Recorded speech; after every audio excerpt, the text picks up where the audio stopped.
Muito bom dia a todas, a todos.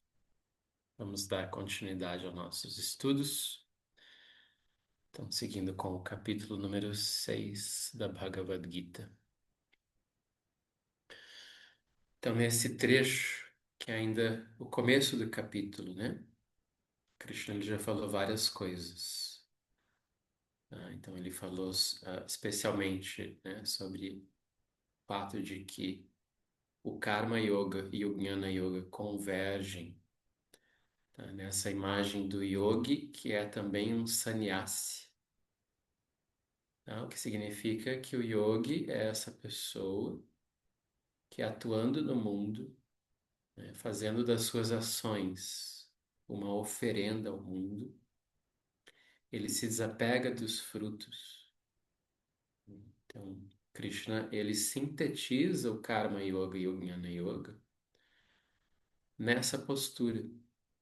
Né? Então, essa pessoa que está ali ativa, entregando o fruto das suas ações ao mundo, essa pessoa ela é ao mesmo tempo o yogi e ao mesmo tempo o verdadeiro sannyasi. Em outras palavras, ela é o Karma Yogi e também o Jnana Yogi. Depois, Krishna fala sobre a fase da vida. Então, ele vai dizer que todos nós, o início do nosso processo de yoga, ele é focado mais em karma, ação. E a maturidade desse processo de yoga culmina em chama, que é a quietude, a vida contemplativa. Ok?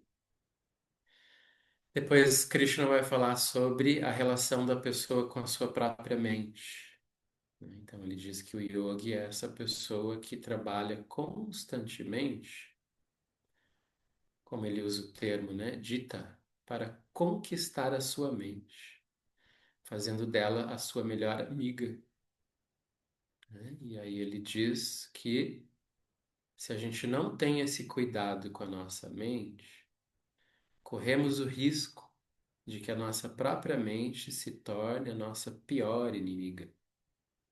Tá? Então, e logo em seguida, depois de dizer isso, ele vai falar novamente sobre o tema do samatvam, a postura de equanimidade do yogi perante a vida. Né? Então, esse samatvam é chamado também de samadarshina, que quer dizer ter uma visão equânime das coisas. E lembra que Krishna enfatizou, né, que um aspecto dessa equanimidade é a pessoa permanecer serena, né, permanecer lúcida diante daquilo que acontece com ela, seja isso agradável ou desagradável, prazeroso ou doloroso. O segundo nível de equanimidade que ele apresenta aqui é a pessoa olhar para as coisas materiais desse mundo com igualdade. Né? Aí ele traz aquela imagem de enxergar a terra, a pedra e o ouro como a mesma coisa. E a terceira visão de equanimidade, que foi bem onde a gente parou, se eu não me engano, no verso 9. Ele vai falar sobre como um yogi deve tratar todos os seres vivos com igualdade. E ali ele faz, inclusive, aquela lista, né, de esses diferentes posições, tá? Que a gente pode, diferentes posições que as outras pessoas têm em relação a nós. Né? Então ele vai dizer que algumas são amigas, outras são aparentemente inimigas. Algumas pessoas são próximas, são parentes, outras pessoas são neutras, elas não participam da nossa vida. Existem pessoas que a gente julga que são pessoas que estão fazendo coisas boas e nós admiramos elas. E existem outras pessoas que a gente julga que elas estão fazendo coisas erradas, né? Mas mesmo assim, Krishna diz que na essência nós devemos enxergar todos os seres com a visão de igualdade. Tá? Por que isso? Porque lembrem que todas essas distinções de corpo e mente, tá? O fato de nós estarmos aqui, alguns em corpo de homem, outras em corpo de mulher, algumas pessoas mais jovens, outras pessoas mais velhas, né? Algumas pessoas, às vezes, em condições financeiras um pouco melhor, outras em condições financeiras um pouco menos. Todas essas distinções, né? E até mesmo as distinções de personalidade, né? Quer a gente julgue assim que uma pessoa ela é mais, vamos dizer assim, virtuosa e uma outra pessoa ela é mais errante na vida. Todas essas distinções, elas são apenas temporárias, elas são impermanentes. E o yogi, ele é uma pessoa que ele não vai se fixar muito nisso. Ele vai tentar olhar mais a fundo, direto para a essência do ser vivo. E na essência de cada ser vivo, ele vai encontrar o mesmo princípio espiritual, né? Essa mesma energia que a gente chama de Atma ou Brahman. E por isso, reconhecendo essa semelhança em termos de essência, né, entre todos os seres, o yogi destina um tratamento equânime a todos os seres. Então vamos seguir aqui com os versos desse ponto onde a gente parou.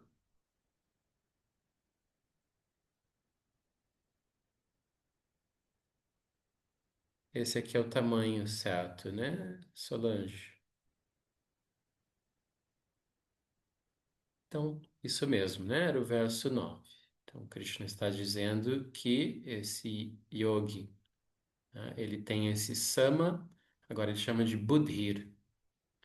Lembrando que buddhi se refere àquela discriminação, a parte mais sábia e inteligente da nossa mente, né? Que é aquela que pode enxergar com clareza. Então, sama buddhir é uma forma dele dizer também, né? Vendo com igualdade. Então, vendo com igualdade todas essas distinções, tá? Os Suhri, que são os bem-querentes, os Mitras, os amigos, os Aris, os assim chamados inimigos, o Dasina, os indiferentes, Madhyastha, os neutros, Dveshya, aquelas pessoas que não gostam de nós, Bandhushu, os nossos parentes, nossas pessoas mais próximas. Sadhu, as pessoas consideradas nobres, virtuosas. Papeshu, as pessoas que são consideradas errantes, né? Então ele diz que o yogi é uma pessoa que se distingue nesse mundo, tá? Ele usa esse termo vishishyate. Ele é uma pessoa distinta porque ele trata todas essas variedades de pessoas com igualdade.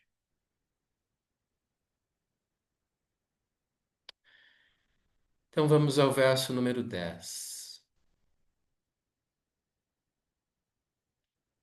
Agora Krishna volta. Lembra que o grande propósito desse capítulo ele está ensinando para o Arjuna como é a prática da meditação. Então ele vai voltando para isso agora aqui. Ele diz então: o yogi deve constantemente concentrar-se no Atma, tá? Traduzido como eu espiritual. Para a meditação, tá? Ele deve permanecer num local solitário, deve estar sozinho. Esse permanecer aqui se trata de o lugar que você vai estar enquanto se dedica à prática da meditação, tá? Não significa que a pessoa precisa ir embora para sempre, para um lugar bem distante, isolado, né? Não é isso. Não preciso me transformar num ermitão, né, que vai viver na floresta, vai viver numa caverna, ou em algum lugar muito longe, né, das outras pessoas. Para a prática da meditação, você precisa de um lugar reservado. Né? É obrigatório? Não é obrigatório. Algumas pessoas podem até ter a habilidade de conseguir fazer uma prática de meditação em meio a movimentos de outras pessoas ao redor, né? Mas isso não é o mais indicado. Por isso que a gente não é tão adepto do yoga no parque, né? O yoga no parque é um trabalho interessante, mas o parque é um lugar bem movimentado e cheio de distrações, né? Então, aquele não é o lugar mais adequado para a gente ficar meditando, né? Então, Krishna vai descrever esse lugar de meditação como sendo realmente um lugar privativo. Por isso ele diz, né? O yogi deve constantemente concentrar-se no eu espiritual. Isso aqui já é uma prévia do que é a meditação, né? A gente vai ver que, a rigor, a meditação é uma forma que a gente vai treinando a mente de reconhecer, né, e contemplar esse Atma, essa natureza espiritual. E aí ele diz que para fazer isso constantemente, diariamente, é bom que a pessoa estabeleça um lugar privativo para si. Aqui no nosso caso, são as nossas casas mesmo. Então, a gente deve ter um lugar ali na nossa casa, talvez um quarto, uma salinha, onde a gente possa, por algum tempo, ficar ali numa condição privativa, né? Para se concentrar na meditação sem que hajam distrações. E aí, Krishna segue dizendo que para que a meditação se desenvolva, a pessoa deve fazer essa prática, né, de direcionamento do processo mental. Tá? Então, aqui ele diz controlar seus pensamentos e mente. Essa parte aqui, ó, ekaki yata chitatma.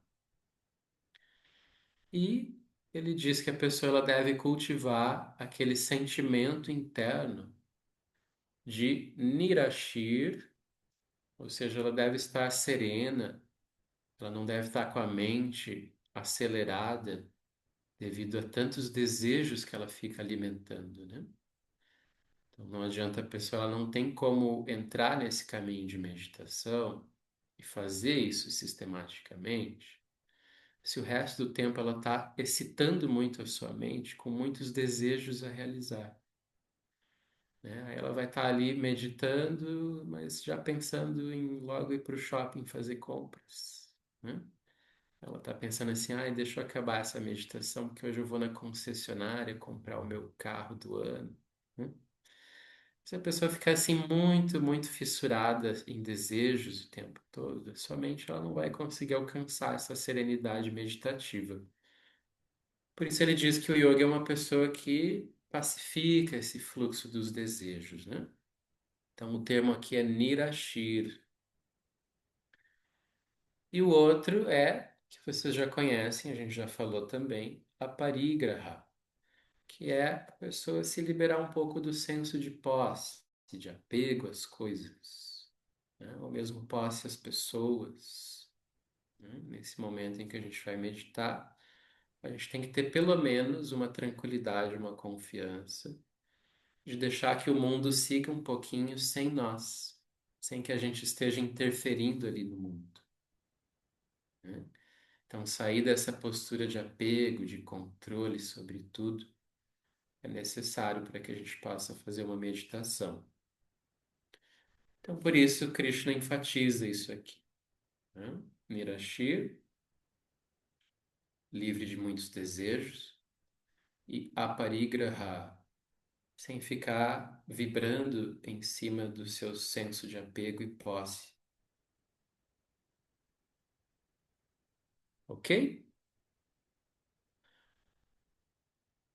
E aí, então, verso número 11. Aqui ele vai descrever como é, então, o lugar para meditar.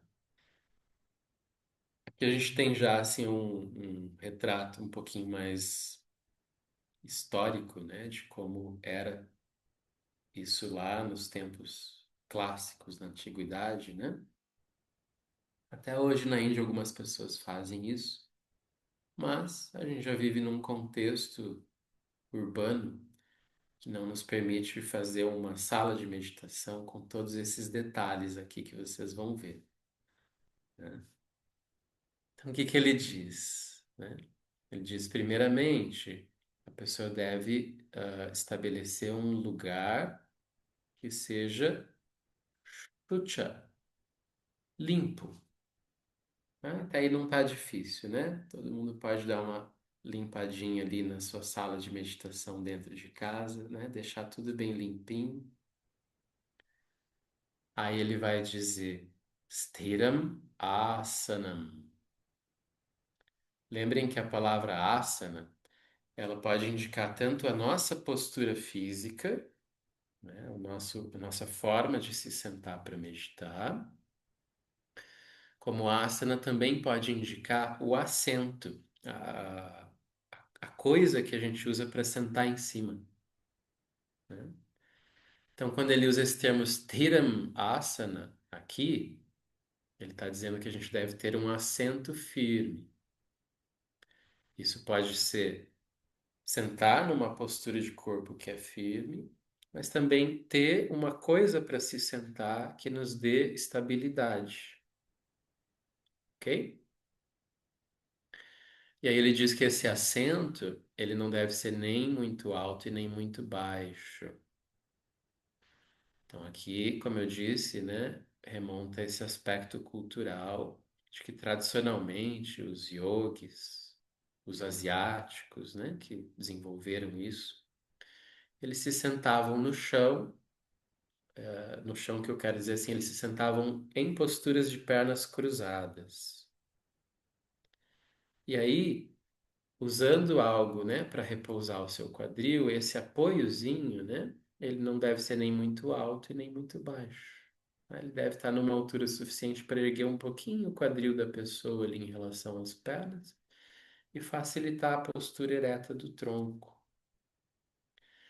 Como vocês sabem, a gente faz adaptações disso para nossa vida, né? Então, muitas pessoas, e mesmo eu, muitas vezes, meditamos em cadeira, banco, tá? Não tem nada errado nisso. São adaptações possíveis. Então, Krishna diz o assento, né? Em seguida, ele diz que esse assento deve ser cobrido com um tecido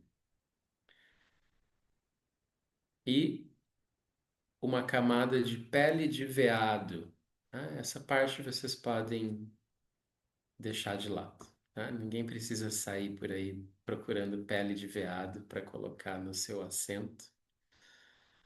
Aliás, já estamos numa fase que não justifica sair por aí caçando animais, né? Em busca da sua pele. É dito que os yogis eles não caçavam, né? Mas como isso existia na cultura da época, muitas vezes a pele estava disponível, né? Então ela era utilizada como uma base para o assento. Por quê? Porque dizem que o pelo, né, essa pele desses animais, ela gera uma espécie de proteção em relação às energias telúricas da Terra. Então fica ali um campo, digamos assim, mais neutro, energeticamente falando. E em seguida ele diz também que tem uma camada de grama kuxa, que também, né, aqui é um aspecto bem específico, né, da região lá da Índia, um tipo de grama, né, uma espécie de grama com a qual se faz um capim fino, que pode servir realmente de revestimento, tá, para cobrir o chão. Essa grama kuxa, ela tem também um aspecto asséptico, essa é a palavra, né? Ela promove um estado de limpeza, ela neutraliza ali, né, a presença de insetos e outras coisas que possam incomodar a pessoa durante a meditação.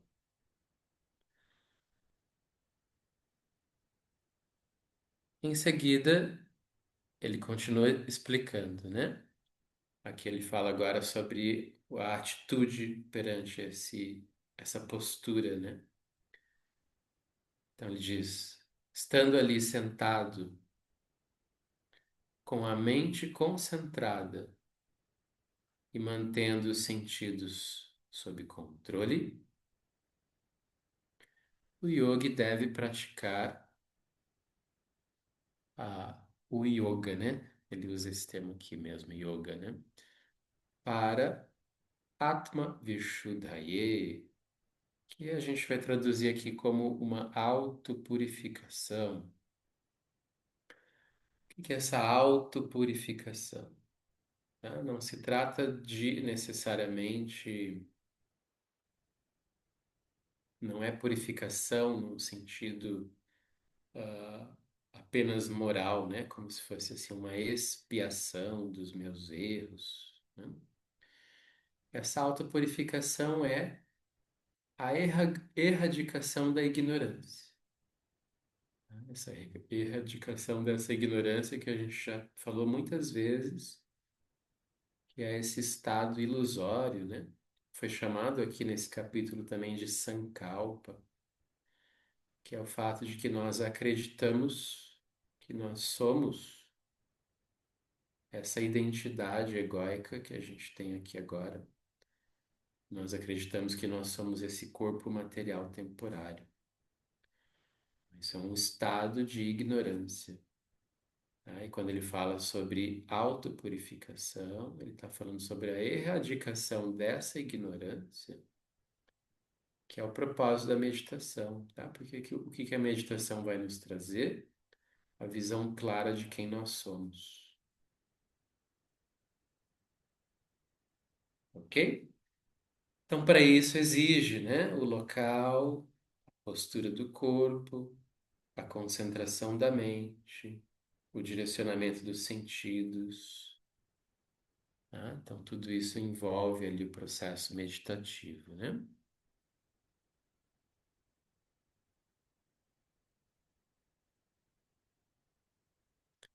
Aí ele segue descrevendo, então, essa prática. Então, ele diz: mantendo o tronco, a cabeça e o pescoço eretos. Então, esse termo ele está aqui, ó. Sama, que vocês sabem, né? Indica a ideia de igualdade. Aqui é a palavra que ele usa para dizer que caia o tronco, shira a cabeça e griva o pescoço. Tudo isso está em alinhamento. Tá? Então, sama aqui indica esse alinhamento do tronco e da cabeça. Ok? Aí ele diz: a chala. Essa é importante, tá? Que a gente entende por que a meditação é com o corpo parado. Achala significa parável, parado, imóvel, né? Como está aqui nessa tradução. Sthira, firme. Né? Lembra que o sthira vem do sta, né? Que dá o estável, estacionado, estátua. Então, a achala sthira. A meditação ela se dá com o corpo imóvel e firme. Então, vocês lembram, né, que durante as práticas de yoga que a gente faz, treinando asanas, movimento, respiração, tudo isso pode ser considerado uma meditação dinâmica, que é uma meditação preliminar a essa meditação clássica, que é com o corpo parado. E vocês sabem por experiência que não é fácil, né, deixar o corpo parado por tanto tempo. Então, isso envolve, sim, um grande treinamento. Por isso, a gente pratica todos aqueles asanas. Esse é um treinamento para que o corpo possa chegar nessa condição de parar e permanecer imóvel durante um tempo para essa meditação. Então, Krishna, ele destaca isso aqui, né? Que o corpo permanece imóvel com o tronco todo bem ereto e alinhado. Aí ele diz que a gente deve focar os olhos no ponto aqui, ó, da ponta do nariz. Isso nem sempre a gente aplica nas práticas de meditação, mas aqui nessa descrição que Krishna faz, ele coloca esse nasya, tá? Que é o nariz, aikagra, que quer dizer focando nesse ponto, né? Então os olhos ficam ali fixos naquele ponto, né? Por que essa fixação ocular?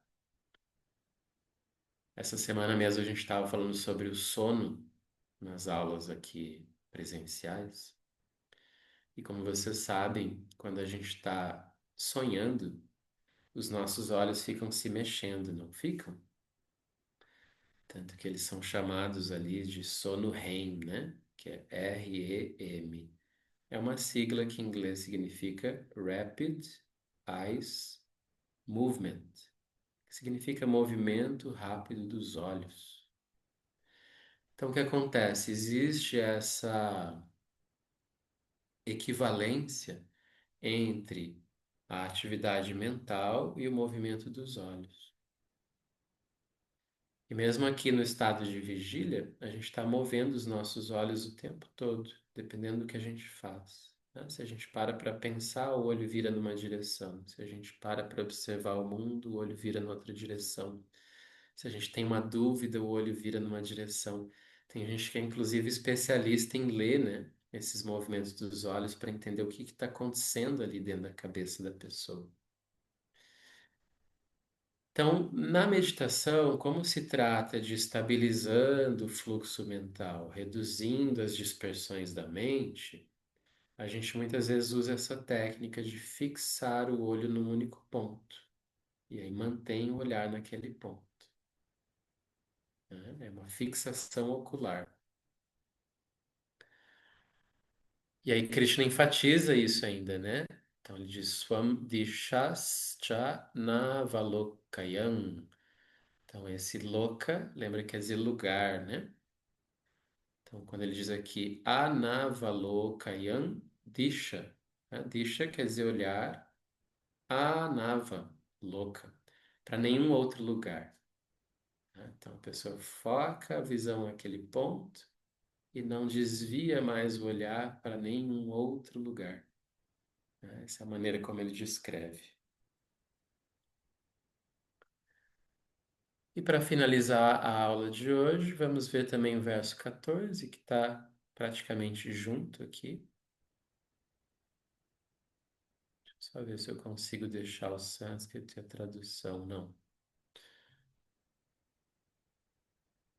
Então vamos à tradução. Aí Krishna diz agora sobre uma atitude mais interna, né? Então ele diz sereno e destemido. A palavra em sânscrito, ó, prashanta, atma. Prashanta quer dizer calmo, sereno, tranquilo, tá? Vem da mesma palavra shanti, que quer dizer paz, tá? Prashanta é essa pessoa que está calma, tranquila. Então, Prashantatma, né? Esse eu tranquilo. E aí ele diz Vigata Bhir.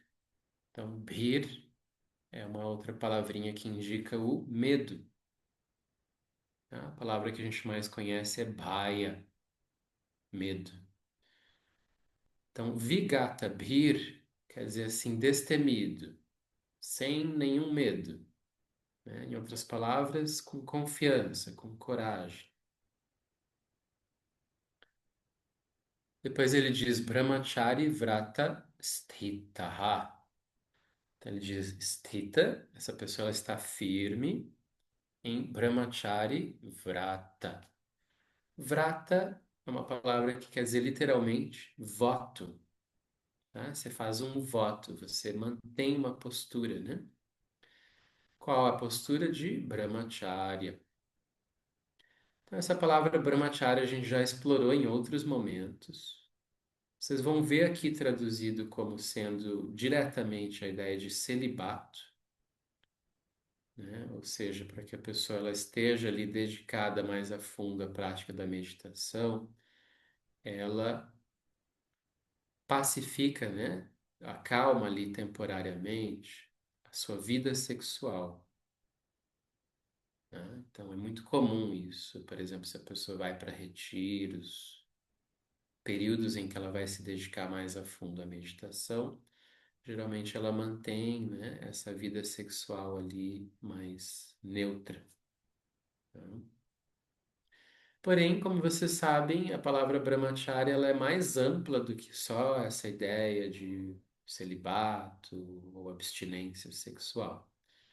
Ela é uma ideia de moderação em relação a todos os tipos de estímulos sensoriais, né? Então, todas as coisas que estimulam o nosso corpo em relação a prazeres, excitações e, enfim, tudo isso, né? Que muitas vezes é a própria comida, né? Essa relação que a gente tem de poder comer bastante para extrair prazer dos alimentos. Todas essas coisas elas são moderadas quando a pessoa ela está nessa postura de brahmacharya, né? Ela vai ter ali um equilíbrio, uma sobriedade em relação a todos esses estímulos. E aí então Krishna está dizendo que para que a pessoa faça essa prática de meditação, ela precisa estar cultivando esse estado de brahmacharya, né? Em seguida ele diz mana samyamya. Então, essa palavra aqui também conhecida de vocês que estudam Yoga Sutra, samyama, é uma das palavras usadas para meditação, né? Então, mana samyama quer dizer mantendo a mente nesse estado meditativo. Aí ele coloca aqui o objeto da meditação, né? Então, ele diz matita yukta. Ele está dizendo assim, ligando, né? Yukta, ligando a sua mente, a sua chitta, comigo, né? Krishna usa esse termo aqui literalmente, em mim, né? Ele está dizendo repousando a sua mente em mim. Porque lembrem, Krishna é o absoluto, né? O todo supremo. Então ele diz diretamente aqui para Arjuna, né? Repousando a sua mente em mim. E depois ele diz, Asita Mat Paraha, considerando-me como o objetivo último, o objetivo supremo. Mat Paraha quer dizer isso, o objetivo supremo. Certo? Vamos dar um pausa aqui. Se vocês quiserem então comentar, fiquem à vontade para abrir aí.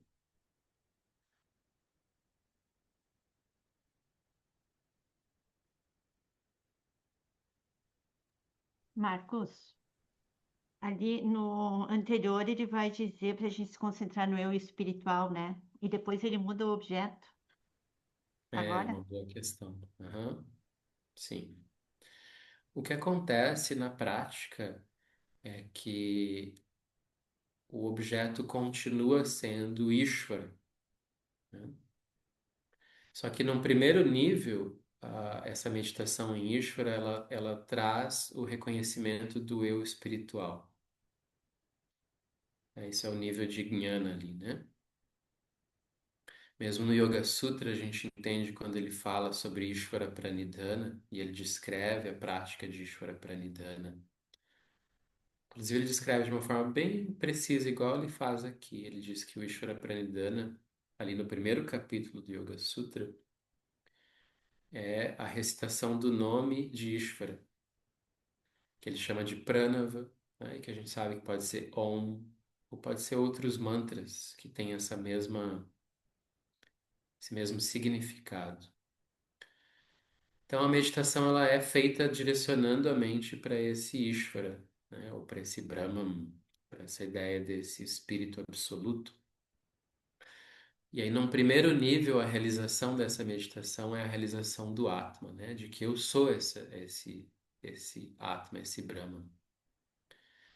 E aí, no nível mais profundo de realização, tá? Que aqui na nossa tradição de Ramanuja, aí a gente considera ela como Bhakti, aí existe a realização do Brahman absoluto mesmo, né? Mas o objeto é esse. O objeto de meditação na prática, ele já é sempre esse. E ele vai ser inicialmente representado por um som, por uma fórmula sonora, um nome, que a gente chama isso de mantra. Ou também, em outras tradições, às vezes se usam outros tipos de mantra que são chamados de Mahavakyas, que são aquelas grandes afirmações, como Tattvamasi, né? Ele diz, esse ser supremo, Tattvamasi, eu sou da mesma natureza que ele, né? Aham Brahmasmi, né? Esse Brahman, essa energia espiritual absoluta, eu sou da mesma natureza, né? São chamados de Mahavakyas, são tipos de frases meditativas também que o yogi utiliza. E em outros momentos usa-se diretamente mantras, né? Como Om, ou Om Namo Bhagavate Vasudevaya. Vasudeva é um nome, né, de Krishna, desse Brahman. Om Namo Narayanaya. Narayana é um outro nome que é utilizado. Om Govindaya Namaha. Aí existem muitas dezenas, centenas de mantras, mas todos eles simbolizam, né, numa fórmula sonora, esse Atma, esse Brahman, ok?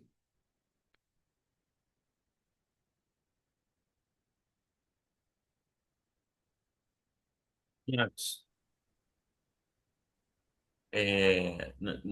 na real, isso tudo estava ligado à cultura da Índia, né? Ao uso da língua, né? Se medita usando mantras, que são frases e que significam para os indianos, o pessoal da Índia, ela tem significado isso, etc, etc. E no nosso caso, porque para mim, não necessariamente essas coisas fazem sentido, porque eu não, né? Como a gente Sim, resolve? sim, isso é bem importante, essa questão que você está trazendo. Aí a gente adapta, né? A gente usa a mesma lógica, a mesma ideia, só que daí pegando um elemento que está mais próximo culturalmente de nós, né? Que não precisa nem ser assim, então quer dizer que tem que ser uma frase da Bíblia, uma frase cristã, não necessariamente, porque às vezes para muitos de nós mesmo aqui, esse não é a nossa referência cultural. É a referência cultural da pessoa. Por isso que a meditação, ela é um processo bastante individual. Pode ver que, inclusive, na nossa tradição, a gente não vai tão a fundo na meditação em práticas de grupo. Porque como a meditação ela envolve símbolos, objetos de meditação, e esses símbolos ou objetos de meditação, eles têm que ser algo que faça muito sentido para a pessoa, obviamente que eles não vão ser, às vezes assim, um mesmo objeto não vai valer tanto para todo mundo.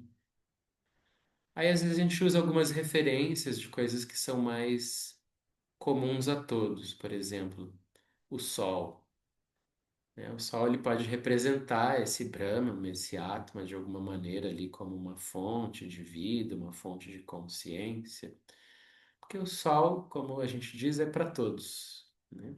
Então, todo mundo, em todos os lugares desse planeta, em todas as culturas, a gente tem uma relação com o sol, né? Às vezes tem também uma relação com a lua.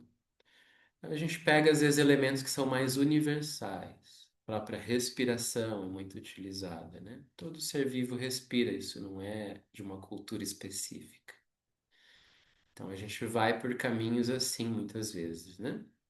Agora, quando a gente entra num trabalho que é mais individual, uma pessoa que está sob orientação individual, Aí sim, o professor ele tem maneiras de poder direcionar aquela meditação, levando em consideração o universo cultural dessa pessoa e os símbolos com os quais essa pessoa se conecta. E aí ela pode usar esses símbolos para fazer a sua meditação, ok? Mas está certíssimo, né? A gente tem que ter muito cuidado para não ficar importando, assim, né?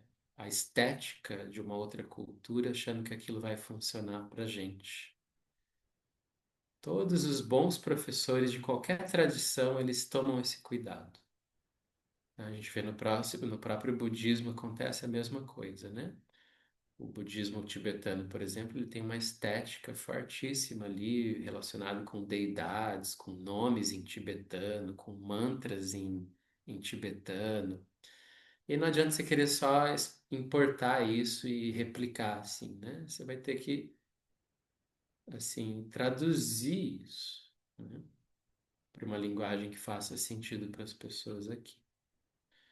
Então a gente vê esse esforço acontecendo, né, da parte dos bons professores, né? O Desi Kachar, que foi um dos principais professores que fez esse trabalho dentro da nossa tradição, porque ele que realmente deu esse passo mais forte de sair da Índia e começar a ensinar em países ocidentais.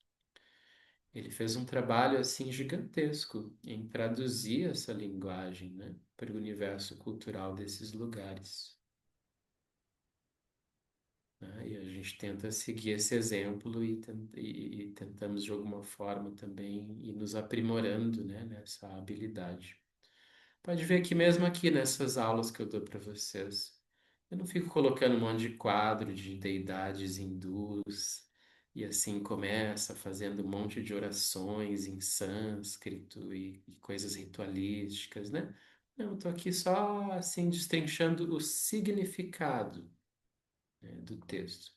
Pois a maneira como isso vai se aplicando são questões mais individuais, pessoais, né? Certo? Então tá, gente. Um abraço para vocês, uma boa semana. Nos encontramos na quarta-feira que vem. Obrigado, Marcos. Obrigada, Obrigada, obrigada. Tchau, obrigada, pessoal. Marcos. Tchau, Tchau. tchau.